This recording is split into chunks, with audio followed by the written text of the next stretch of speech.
ভারতের রাজধানী দিল্লিতে অবৈধ বাংলাদেশিদের ধরতে অভিযান শুরু করেছে দিল্লি পুলিশ। বুধবার কালিন্দীকুঞ্জ এলাকায় কাগজপত্র যাচাইয়ের মাধ্যমে প্রথম দিনের অভিযান চালানো হয়। ভারতের সংবাদ মাধ্যম ANI জানিয়েছে, দিল্লির লেফটেন্যান্ট গভর্নর BK সাক্সেনার নির্দেশে এই অভিযান শুরু হয়। ফলে দুই দেশের মধ্যে কূটনৈতিক টানাপোড়েন পরিস্থিতিকে আরও উত্তপ্ত করেছে। এ যেন আগুনে ঘি ঢালার মতো অবস্থা। সাক্সেনা দিল্লি সরকারের মুখ্য সচিব এবং পুলিশ প্রধানকে চিঠি দিয়ে 60 দিনের মধ্যে অবৈধ অভিবাসীদের শনাক্ত এবং নির্বাসনের বিশেষ অভিযান চালানোর নির্দেশ দিয়েছিলেন। এরপরেই পুলিশ বাড়ি বাড়ি তল্লাশি চালায় এবং অবস্থানরত বিদেশিদের নথিপত্র পরীক্ষা করে। পুলিশ কর্মকর্তারা জানিয়েছেন, যাদের ভারতে অবস্থানের বৈধ নথি পাওয়া যাবে না তাদের বাংলাদেশে ফেরত পাঠানোর ব্যবস্থা করা হবে।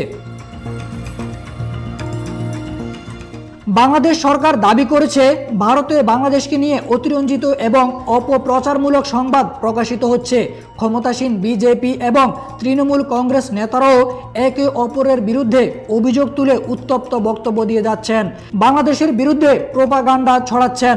উভয় দেশের মধ্যে এই কূটনৈতিক উত্তেজনা সীমান্ত সংক্রান্ত অভিযোগ রাজনীতিতেও প্রভাব ফেলছে।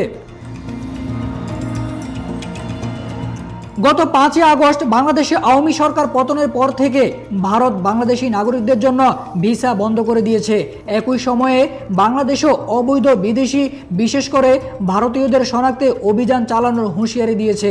এই পরিস্থিতিতে দিল্লির অভিযানের খবরের সঙ্গে যুক্ত হয়েছে হিন্দু ধর্মীয় নেতা চিন্ময় ব্রহ্মচারী গ্রেপ্তার এবং তার মুক্তির দাবিতে ভারতের ত্রিপুরায় বাংলাদেশ মিশনে হামলার ঘটনা। উভয় দেশের মধ্যে বাকবিতণ্ডা এবং পাল্টাপাল্টি কর্মসূচি পরিস্থিতিকে আরও জটিল করে তুলেছে। এখন দেখার বিষয়, বাংলাদেশ ভারতের বিরুদ্ধে কী পদক্ষেপ নেয়।